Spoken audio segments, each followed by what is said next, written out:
My guest this week is without a doubt the most positive and energetic man in the D&B scene, a hugely talented MC, label owner, vibe enforcer and happy chappy. He's had releases on the likes of Hospitality, Souped Up, won D&B Arena Awards, has spent years crowd controlling and raising the energy at any event that is lucky enough to have him on the mic. It's Inja. Good morning, mate. How are you?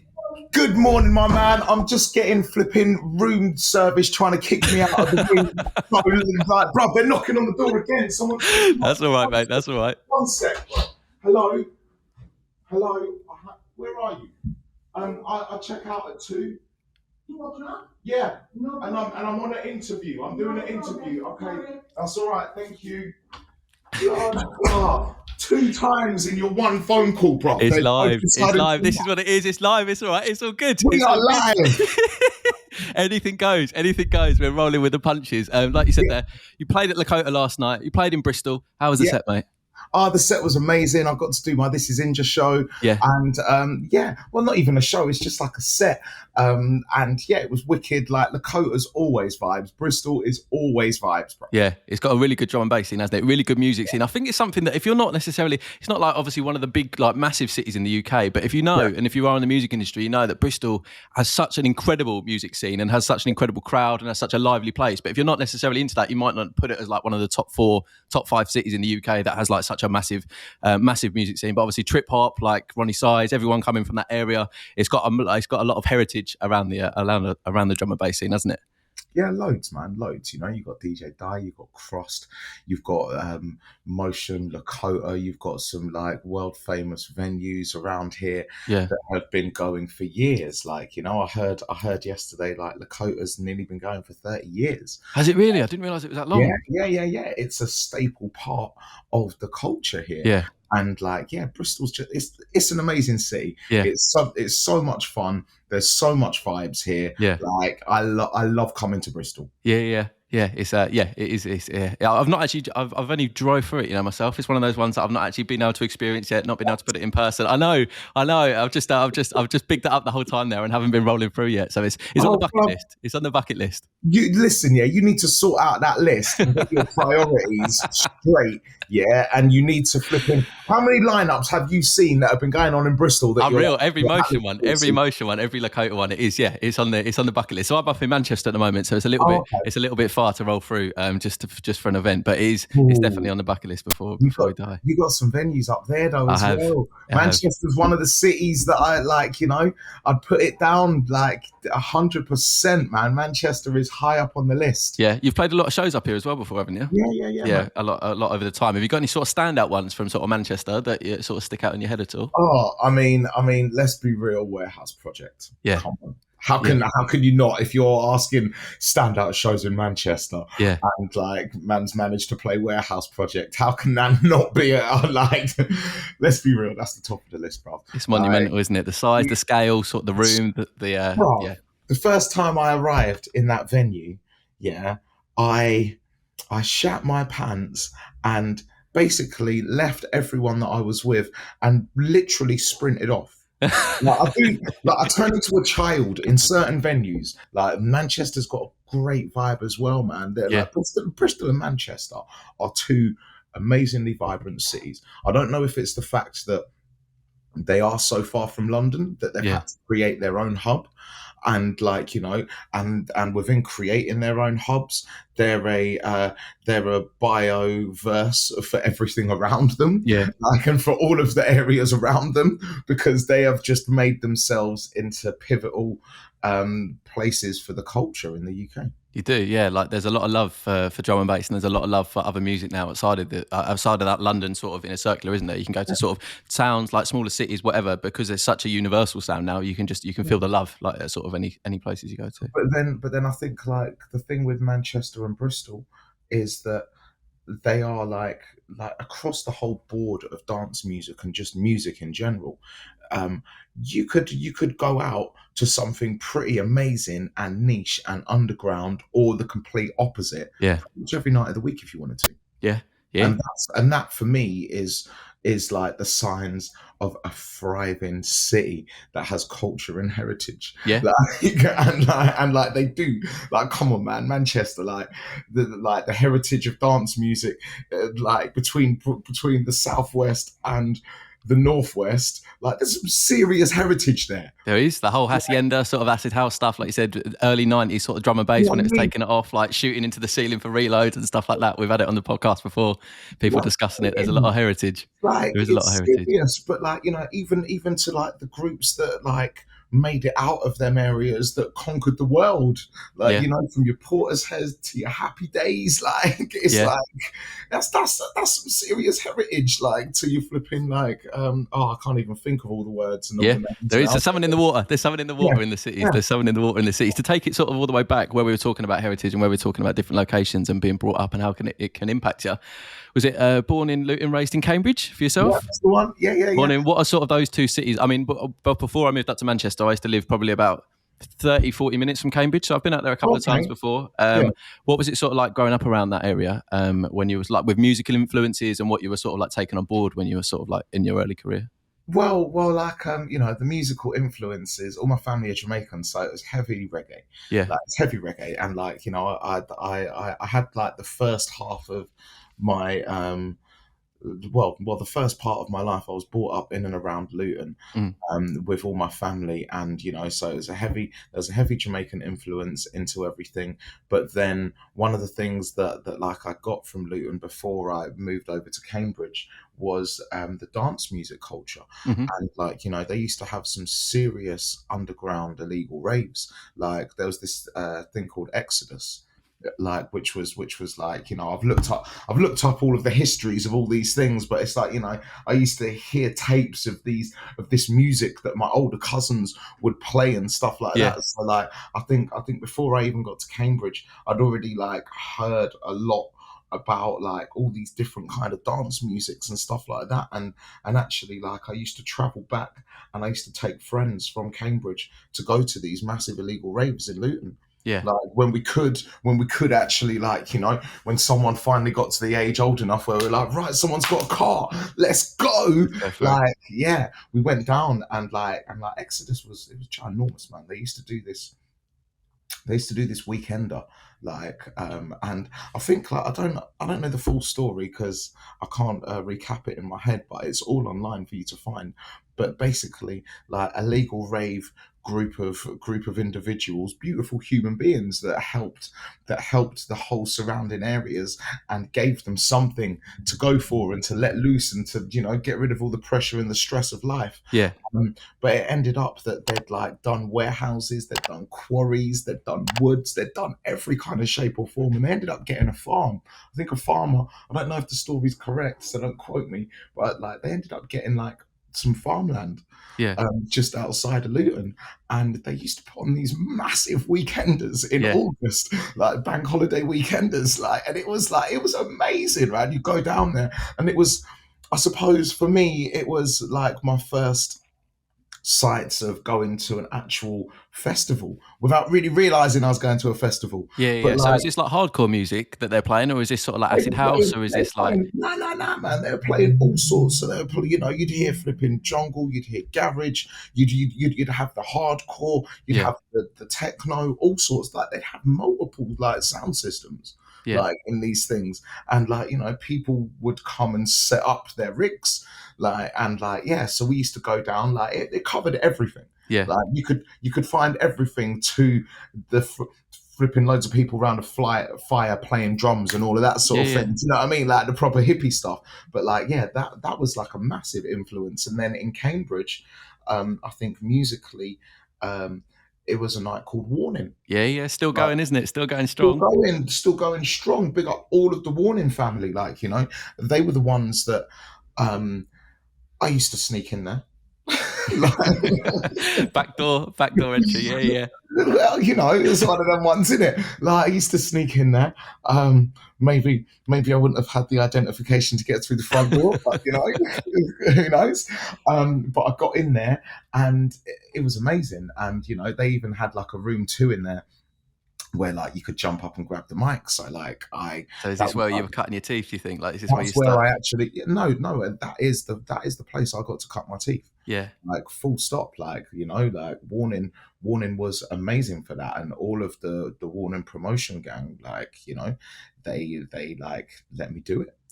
so do you sort of like had you practice bars at home, or have you written down like bars at home? Because obviously you're a poet as well and you're a spoken word artist and stuff like that. So had you sort of like been like, right, I'm gonna prep something so I know when I go to the next Warning that I can jump on mic and start spitting? Or was it just sort of like spur of the moment? Yeah, I think definitely I would write.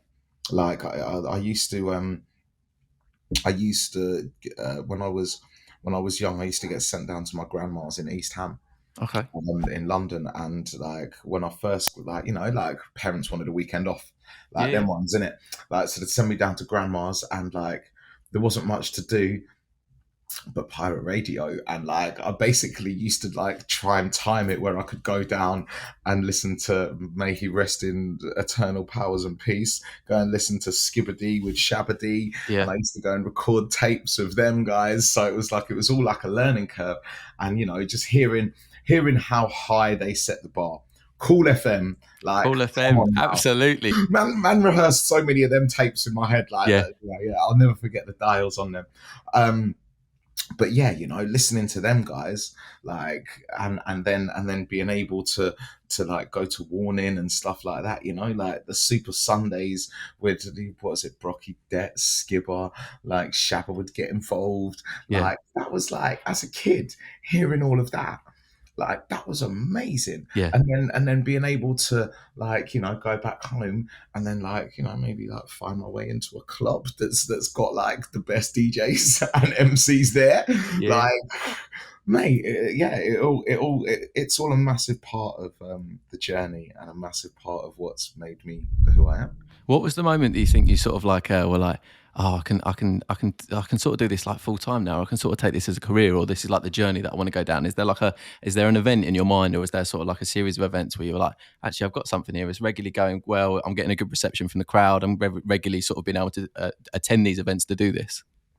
I think, well, the thing is with me, I'd always loved doing it, and I've never minded working all the various jobs that I've worked, because I've always lived sort of by a saying of you do what you have to enable you to do what you want, Yeah. because I think that's very important. Like, but I don't know, the first time, I don't really know when the first time was, really, because I just was always, it's music, something that I've always been involved in.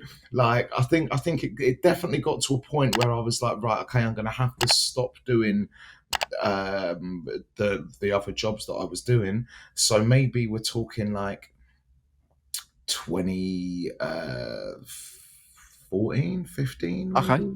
Like 2015, 2016, most definitely, I think. Yeah. Like, you know, but then I'd still like do bits part time, like up until probably like 2017, 2016, 2017. So yeah. Yeah, fantastic, mate. And I'm going to have to embarrass myself now and sort of say, because I said when we were doing the preamble, when I messaged you, I've been a fan of you for time. We have actually met once before, and there's a semi-viral video that went around. It was actually at Hospitality in the Park. I'm going to have to show you now to retwig your memory. No, go on. I'm going to have to retwig you now. But I'm this lad that is in the vest. Oh, shut up! Gassed. And I'm going to put this on the screen. Yes. And I don't know if you remember it at all, but I was just gassing you up the whole time. I was telling you in the park and this viral thing. So you are there, like. So we have met once before. I'm going to put it on the YouTube video. I'm going to put it on the YouTube video. I was like, I wonder if I'll ever get to speak to him again to chat to you. This is the perfect time now to say that. Yeah, I think that was 2017, Hospitality in the Park at Finsbury Park. You were going around interviewing people backstage and interviewing the crowd and stuff like that, rolling through with the camera people. And I'd had a couple of drinks and was just stood there in a vest because it was a hot day. Like energy, like obviously a lot of crowd, a lot of people together, and was just absolutely just kissing your ass the whole time, like gassing you up on it. So we have actually met before. I have been a fan for time, so it's just it's interesting, mate, to be able to chat to you now, and obviously to have a conversation again. How do you find this hospitality? Like, I mean, because that's something that's quite new, like hospitality in the woods, hospitality in the park, probably going since 2000. I might be wrong here, but like 2016 ish, isn't it?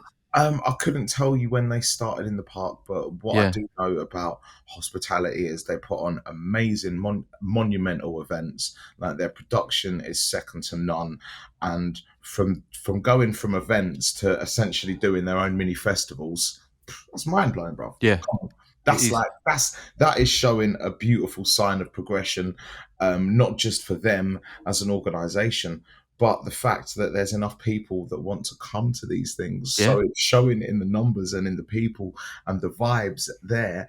It's amazing. Yeah, it Like, absolutely is, and like it just gets bigger and bigger every year. There are more events coming out every year. Do you feel like there was ever a time where drum and bass sort of took a dip? I would say that like I've not necessarily experienced it for as long as you have, so I wouldn't be able to sort of say from my personal level. But do you think there was ever a sort of time, not necessarily a dip, but like now where it's exploding, you've got these day festivals. It's like it's more. It wasn't always necessarily as popular as it is nowadays, was it? no, but I think one of the things you can say that, but a lot of the people that have worked in drum and bass from the beginning, they have consistently worked. Mm, Like so, although it might look from outside looking in that yeah, oh, it might not be that popular amongst the masses at certain times. Like drum and bass, the beauty of it is it's always had a massive core foundation, yeah, and I think with the next generations, because every couple of years there's always a shift in like the people, and there's always evolution in like a turnover of people, but drum and bass has always had a hardcore fanship. But definitely in recent times it feels like the ripple effects are going far and wide. But yeah, then I say that, but then I speak to, when I've been on tour and gone and cross the world, and I speak to people from all over the place, and they're like, yeah, man, we remember the first time, like legends like flipping like Groove Rider Fabio or DJ Thai or SS or yeah, Brian G. They're like, yeah, we remember when all these guys came over for the first time. So it's like, so actually, when you really look at it, like like the core original members and like the people that have stuck with it and been consistent and persistent to it, they've always worked. yeah, Like, and they've traveled the world. yeah, It's not just like, oh yeah, you might get like a couple of gigs here and there around the country. They've been traveling the world and touring the world, yeah, like pretty much all of our lives. yeah, So yeah, like I don't necessarily agree with the like the rises and falls or the peaks and the troughs, because I think drum and bass has always had a definite big core following, and like that's worldwide. But also it really does feel like the next generations coming up are really feeling it. It's mm. really resonating with them again, which is beautiful, because it's just like, oh my god, great, New like bring generations coming through, new yeah, fans, new people that are introducing. Like the bit amount of times that you'll see, like people that will obviously be maybe their first festival, their first rave, and it might be the first time they're hearing Moving Fuse and Turbulence, or it might be the first time they're hearing Mr. Happy live and something like that that you've been listening to for like years yeah, and years and years. You're pretty seeing much all some our lives. 17, yeah, 17, 18-year-old rolling through, and you're seeing the energy in their face, and you're like, that this is the classic, but this is the first time that they're listening to that live, and you're like, it's mad to be able to think that like somebody's experiencing like a classic for the first time. Maybe they're experiencing their first MC for the first time at a thing, and they're like, oh wow, this is fucking sick. Like I don't necessarily hear this in other music, and you never hear people spitting over bars or spitting over music. And to witness that, like you said, new generations come through, new people turning 18 all the time. It's got to be special. Yeah, it is. And like, the fact is that as much as there might be a song that, let's say, you and I know, everything is brand new until the first listen. Mm-hmm. And that's to everyone across the whole board. There is Mm. endless music to me that is brand new that I have never heard, that might be flipping 50 years old. Yeah, Like, do you know what I'm saying? yeah, But it's always brand new for your first listen. And the fact that like, there's a massive vibration and resonance around this sound, and the kids are searching it out and finding it and coming to these places where we're at right now. It's yeah. amazing. It is. It's fantastic. And just to talk about new music, and obviously to talk about new waves and new things coming through, you launched your music label at the start of this year, Inja Yeah. Music. What was it that sort of made 2022 the right time to, like you know what, I'm gonna release, and I'm gonna have my own label. I'm gonna put out tunes. We're gonna put other people's music out as well down the line. Like what was it around that time that made you go, right, this is the time now?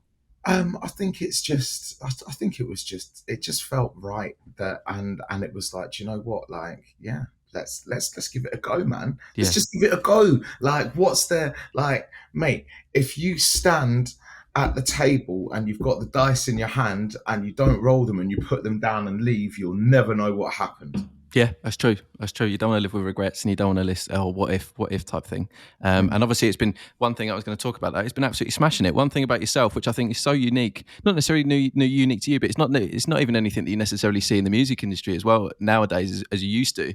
Is the amount of effort that you put into your releases by shooting videos, by having sort of the multi-band, multi-thing release. You're not just putting out a track. You're getting the video recorded. You're recording that. It's then a bigger release. It's going across multiple platforms. You've got the video platform as well as the audio platform. That's something that's quite unique and sort of it's a lot more rare nowadays than it sort of maybe might have been 10, 15 years ago. What is it that what is it that makes you decide to actively choose to shoot that music video, to get that produced and released and finished as well as the tune?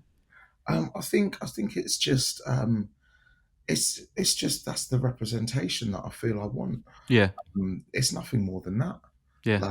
Like and with having my own label and my own platform to do that, it means that I can essentially do that with anything and everything that I want. Yeah. And that's literally all it is. Yeah, no, it's absolutely.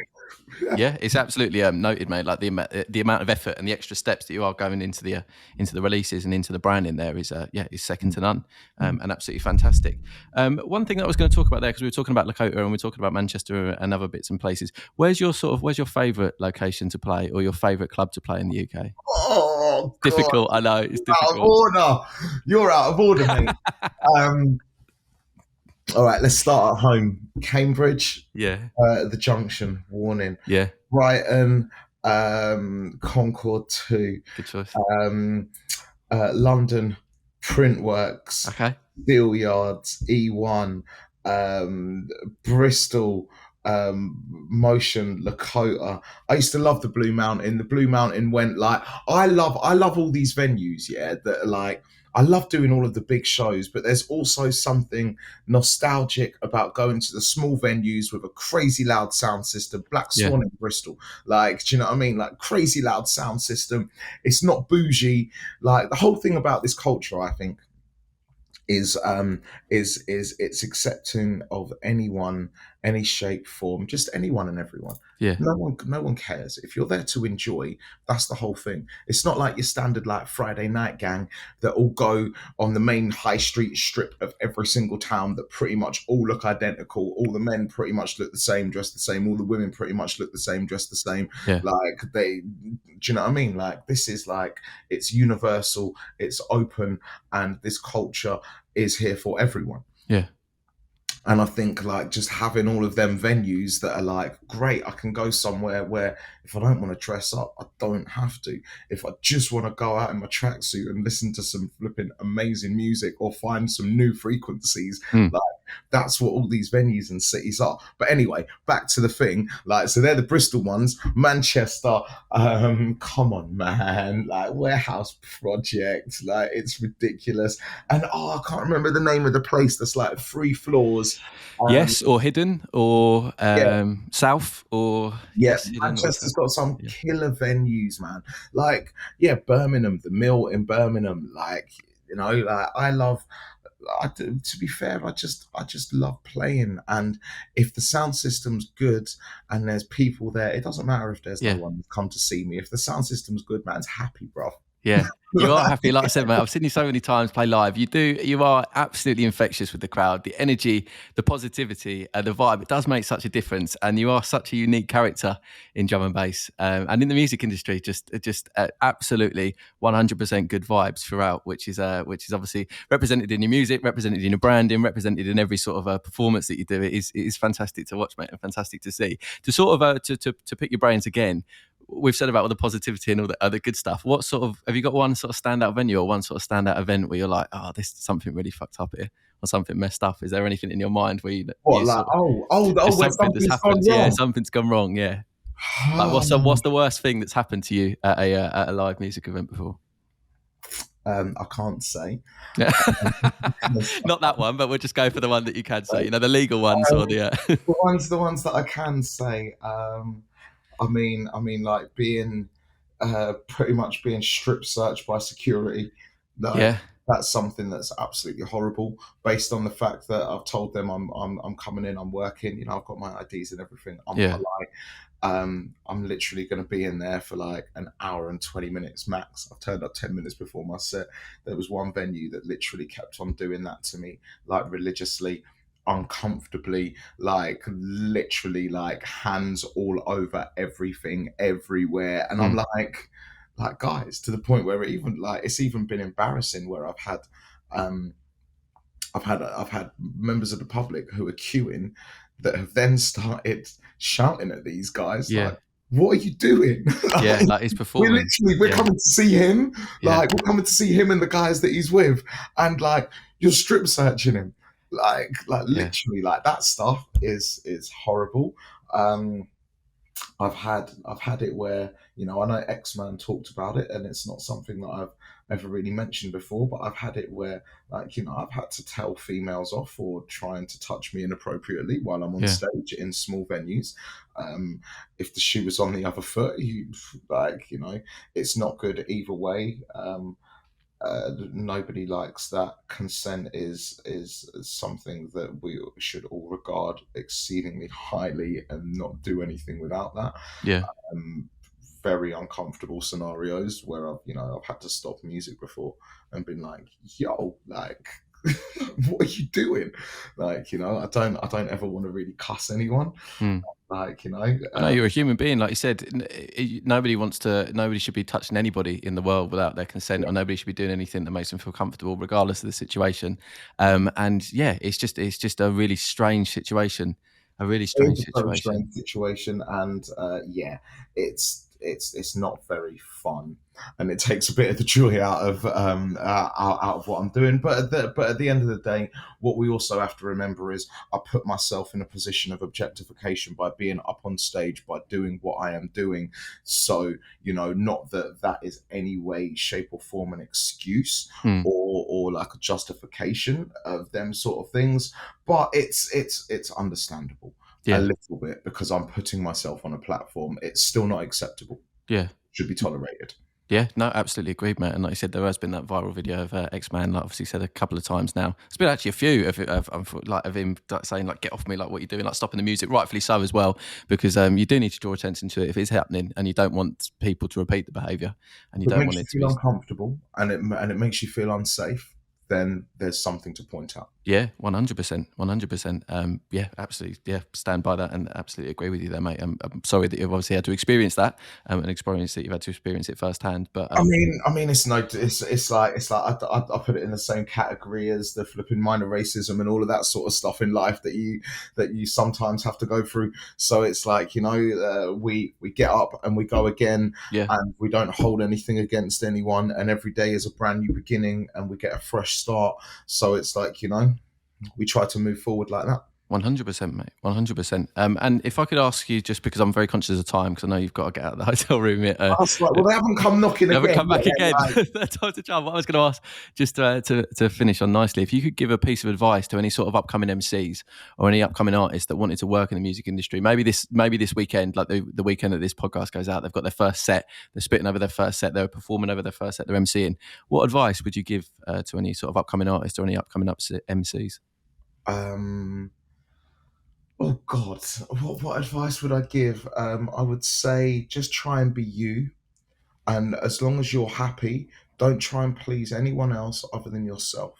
When you can feel that you've done a good job and you're happy, you're not being gaslit, you're not being gassed. You're just genuinely happy in yourself because you feel and you know that you've done something that you can be proud of. Like that's all. It's all, like 99.9% of everything that affects us is all in our mind. Like, so from when you can become the master and controller of that, not even the master, when you can start mastering certain aspects of it, and you know what I mean, we only use 5% to 10% of our brain anyway, so it's like we ain't mastering nothing right now. but like let's be real, like from when you can find when you can find yourself being content in what you do and have pleasure in it and be happy in yourself, like that's all that matters. Yeah. The main thing is that you're doing something that makes you happy, And if it makes you happy and it resonates with other people, then you're on the right path. Fantastic advice, mate. Absolutely fantastic advice. And hopefully that does touch someone out there that is going out there for their first set. They'll be gassed up. They'll be gassed up after hearing that now, mate. They'll be high energy and looking forward to it. Inja, mate, it's been an absolute pleasure to chat to you today. Like I said, I don't want to keep you too tight. I don't want you to get kicked out again by housekeeping. They keep on coming, bro. I just speak to them. I'll just be like, the thing is, they keep on knocking and running. Get them on camera. Get them on camera as well. Wait, they keep on knocking and running, fam. If they just opened the door and came in, then I could chat to them and call it out and it'd be calm. Yeah. But like, yeah, these knock door runners, man. Yeah, Jeez. you can't be having it. You can't be having it. Oh, mate, it's been a pleasure. Thank you very much.